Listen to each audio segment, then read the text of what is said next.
There is something that happens when you are in a room full of people who all seem to be operating from the same unspoken social manual that nobody gave you.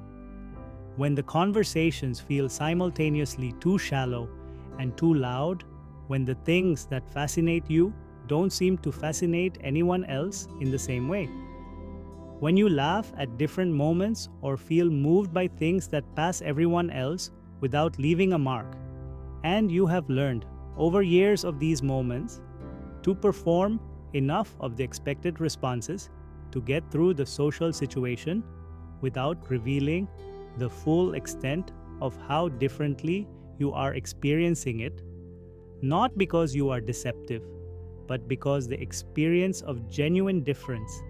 is genuinely difficult to explain to someone who has never felt it from the inside.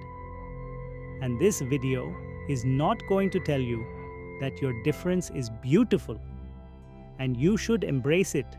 because you have heard that, and it has never quite reached the part of you that still wonders late at night whether the difference is a gift or a flaw, or simply the permanent condition of a person who will always be slightly outside the glass, looking in at a warmth they can see but cannot fully enter. Instead, this video is going to give you the actual psychology, the actual neuroscience, the actual research-grounded explanation for why some people experience the world so differently from the majority that the difference feels less like a personality trait and more like a different operating system running on the same hardware as everyone else. The psychological foundation of the feeling different experience begins with a concept that researcher Elaine Aron spent decades documenting, and that the field of personality psychology has increasingly validated: the trait of high sensitivity, which is not a personality disorder and not a social anxiety condition, but a genuine neurological variation present in approximately 1 in 5 people, characterized by a nervous system that processes incoming information, sensory, emotional, social, intellectual, more deeply and more thoroughly than the non-sensitive system, which means the highly sensitive person is not imagining more complexity in the world around them. They are actually perceiving it,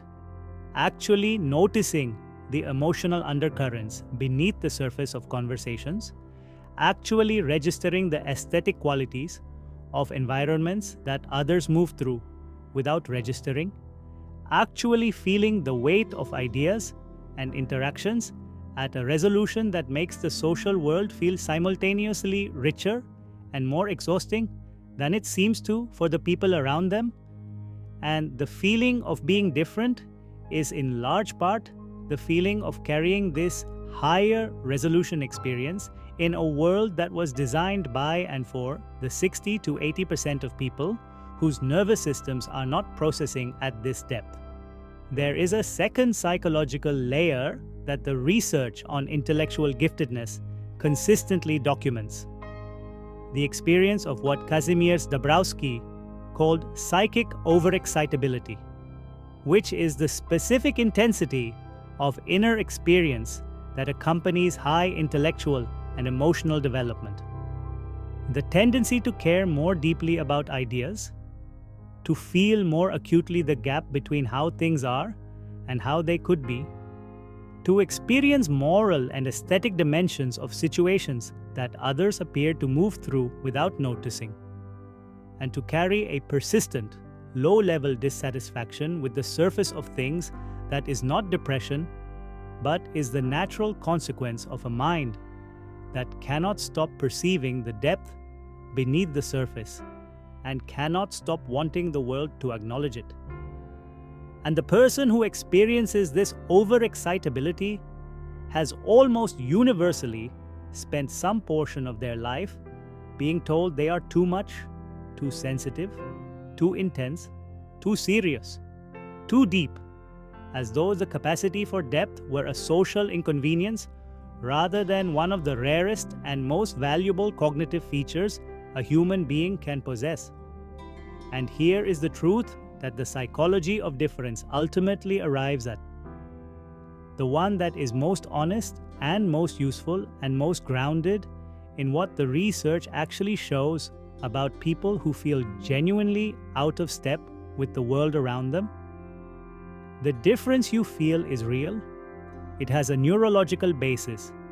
It is shared by a significant minority of the human population who are also quietly carrying the same feeling in rooms that were not quite built to accommodate them, and the path forward is not the performance of belonging in environments that were never designed for your specific cognitive and emotional architecture, but the patient, sometimes difficult, ultimately life-changing work of finding the environments, the people, and the inner practices that are the ones where the depth you cannot help bringing to everything is not a social liability, but the very thing that makes you, to the right people, in the right context, genuinely and irreplaceably yourself.